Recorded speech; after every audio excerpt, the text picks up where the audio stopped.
আজকে আমি বানাবো আর কি রেস্টুরেন্টের স্টাইলে গাজরের ভর্তা। আর এই গাজরের ভর্তাটা যে কী মজার, যারা এখনও খান নাই তারা কিন্তু অবশ্যই এই রেসিপি দেখে ট্রাই করে দেখতে পারেন। আসসালামু আলাইকুম সবাইকে। আর এখানে দেখেন কিছু গাজর এরকম গোল গোল করে দিয়েছি, পানি দিয়ে মানে সিদ্ধ করে নেব। আর সেই সাথে এখন কিন্তু কিছুটা পেঁয়াজ কলি দিব, কারণ পেঁয়াজ কলি তো এখন মানে সহজে পাওয়া যায়। আর এটার সাথে মানে একসাথে ভর্তা করে খেলে যে কী মজার হয়। আর গাজর আর পেঁয়াজগুলো যেহেতু একটু শক্ত জিনিস, এটা মানে সিদ্ধ করে নিতে হবে।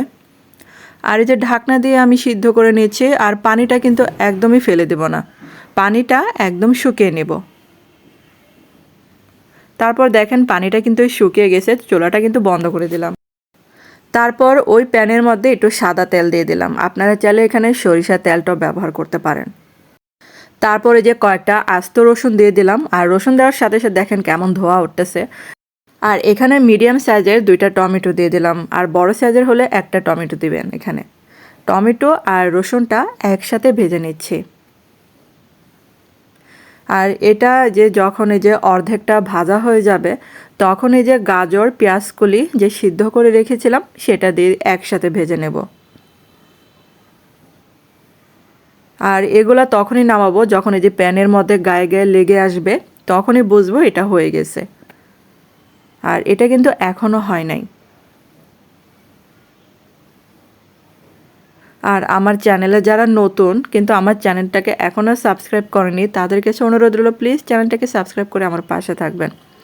আর ওটা যখন ভাজা হয়ে গেছে তো চুলাটা বন্ধ করে দিলাম। এখন এই যে একটা মাটির ইয়েতে নিলাম আর কি শুকনা মরিচ, লবণ, এগুলো এখন একসাথে ভালো করে গুঁড়ো করে নিতে হবে। আর আমি মানে ইচ্ছা করে হাত দিয়ে করছি, কারণ হাত দিয়ে মাখানো একটা অন্যরকম মজার হয়। তারপর দিলাম কাঁচা পেঁয়াজ, আর কাঁচা পেঁয়াজটা ভর্তার মধ্যে দিলে কিন্তু বেশি ভালো লাগে আমার কাছে। তারপরে যে দেখেন এই যে ভাজা উপকরণগুলো দিয়ে দিচ্ছে এখন। যারা আমার মতো এখনও গাজরের ভর্তা খান নাই, এই প্রথম খাচ্ছেন, তারা কিন্তু অবশ্যই করে খাবেন, কারণ খাওয়ার পরে বুঝেছি এটা কতটা মজার হয়। তারপরে দেখেন হাত দিয়ে ভালো করে ডলে নিতে হবে। আর এই যে মাখানো কিন্তু শেষ। তারপরে যে এখন এই যে কিছু পেঁয়াজ বেরেস্তা করে রেখেছিলাম সেটা দিয়ে দিলাম।